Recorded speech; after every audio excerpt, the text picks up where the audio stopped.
That's a painful shot. The sight from one has a gun here, you put a touch below it. Oh, I see. Yeah. Get on the ground, on the ground. On the ground, right now, what you're saying. On the ground, what you're saying. No problem, no problem. Get on the ground. Get on the ground. Hey, you make that movement a couple times.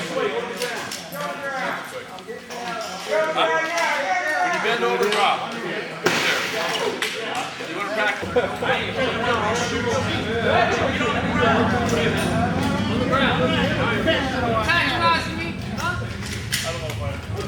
Back on. All right. Been working on like a rope you want to have figured out before you like to go. I'm getting on the ground, getting on the ground. What do you think? Jackie Chan?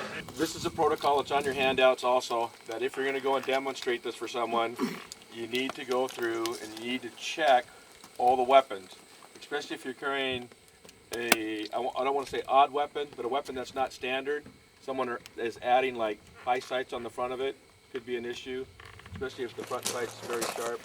When we take our in-service classes through it, I always give them the option of a glove, which is standard. So if you want to use the gloves, we have a pair of them.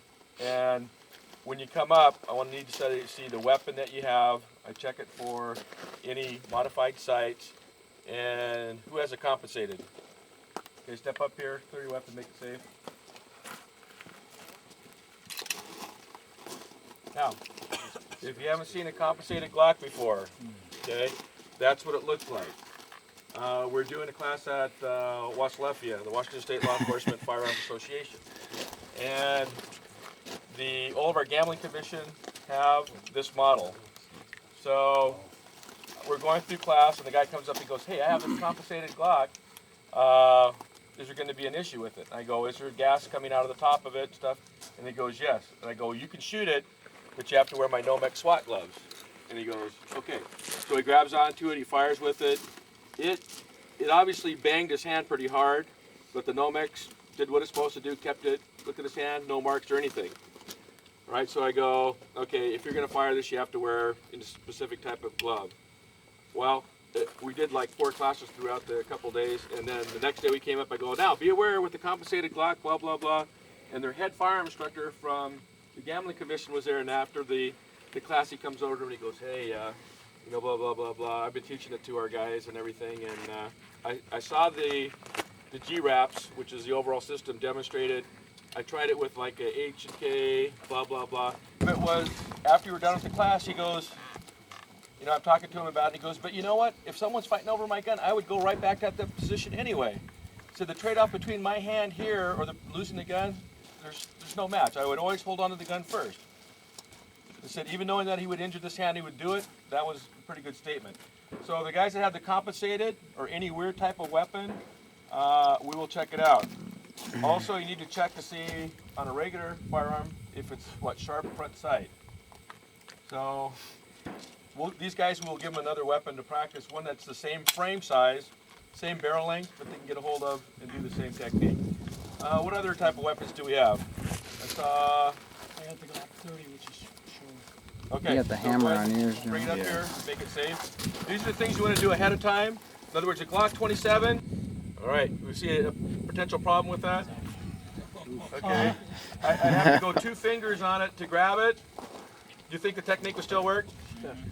It would, but the cycle rate on this is a little bit different than a 22, 19. It's very short and it's very crisp. All right, so a 27, 30. And if you're going to grab onto it, I would definitely wear gloves. And we would just check to make sure that obviously nothing's hanging out in front. So I've done it before successfully, but I did it other times when it's still a jam. Yeah, in other words, if you don't get a good grip on this because of the cycle rate, it will start to try to eject around. That's a problem with the short. What are we losing on this weapon versus the other? Leverage. Surface area to get good control to lock the slide down. And that's a problem with short. You could cheat it. In other words, if you wanted to, you could bring it over. You could do that, where I'm actually blocking it. Right? It would keep it locked in. But again, I start to lose my retention ability with my thumb hanging over. So we'll let them do it with the glove, do a couple rounds. And, okay, what else we got? Repair ordnance. Anything with the, now, perfect sight, slope. Okay, on the back side. Okay, so this one.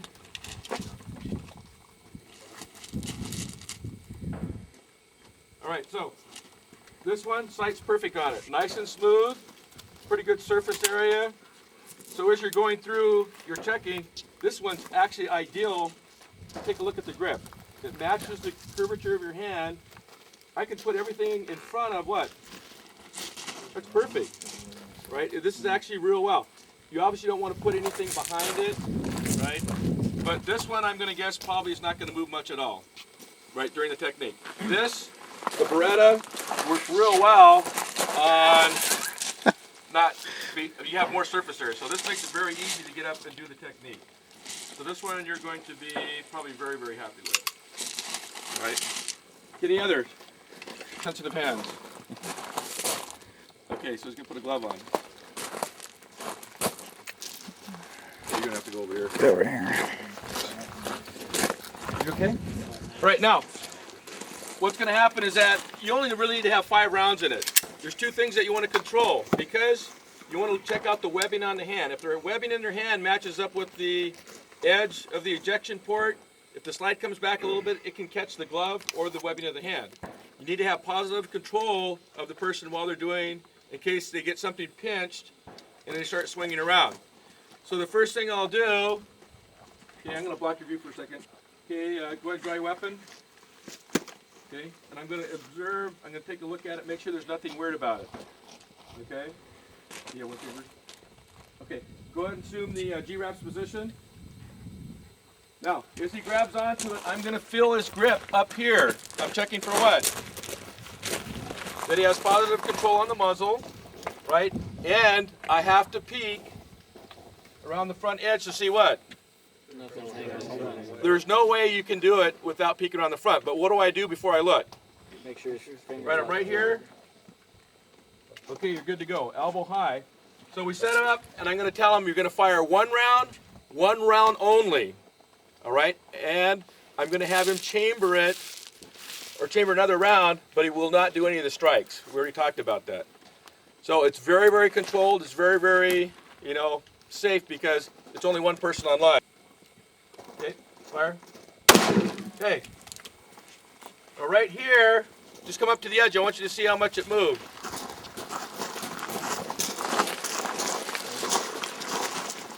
Okay, it went about 1/8 of an inch to 1/4 of an inch. That's pretty much standard for a Glock. So he's already fired. Okay, he has 1 round.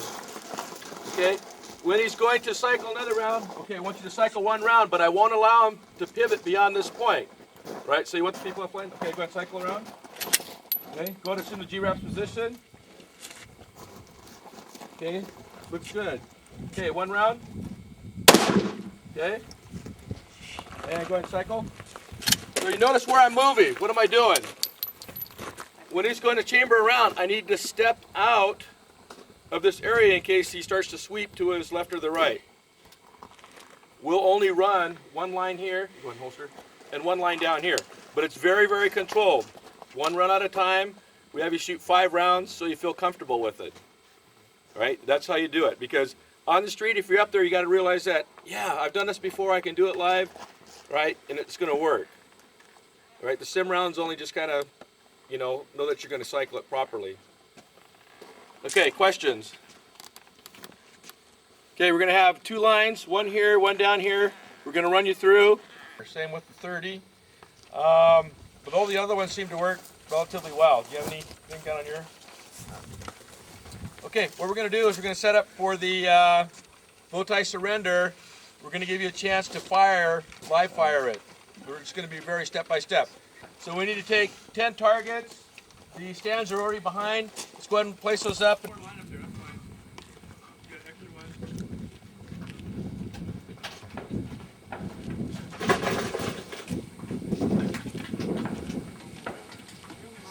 Grab 1 more target in the staple gun. Get 1 more. So as we go through the positioning, when I'm starting to turn away, I could almost just like see where I'm kind of stepping a little bit to the side. I'm not going to fire on this. But as I go from the position, we're going very slowly. From here, I'm getting on the ground. Now, someone was mentioning that when they train their guys, they start to draw as they're turning. So that I'm going to assume that as they're right here, as they're turning away here, this hand goes to the gun. So as they go to here, they're drawing. So they're actually, I guess they'd have to almost cant this way, to where they're like this, and the hand goes on the gun. So right now, he can't really see what this hand's doing. Okay, see how it's kind of coming out of sight. So if I was drawing on him, okay, can you see what my hand's doing right now? Right, so they're trying to get the hand down as they're turning. You can experiment with that, either here or when we're doing some of the sim stuff or airsoft. The key movement, once you get here, is get your stance set up. When you bend over at the waist, draw the weapon so that when it comes out, it's pointed. See, I just had to index on my holster. I drew, and I went right back behind me. Right, this is kind of a point and shoot. Once you point and shoot, I want you to do at least 2 more rounds.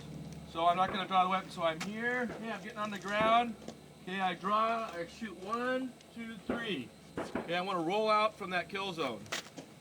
I'm hoping that hand jerk and stuff's going to pull a little bit to the left, but that's going to be a guess. So the first couple lines, what we're going to do is, it's very, very controlled, right? And you'll shoot 1 magazine, just kind of like this, you know? Easy, easy, easy. Okay, I'm going, just about the speed. Bend over, draw, shoot, boom. Boom, boom. Pretty controlled movement. Not going for high speed. When we go for a little bit quicker, it's going to be 1 person on line. We'll go down the line on the different targets. So, mentally preparing yourself. Right, I'm here, I'm talking. Before you take the movement, or you make the movement, ask the guy a question. Because you want to catch him right in the middle of saying something when you go to guns.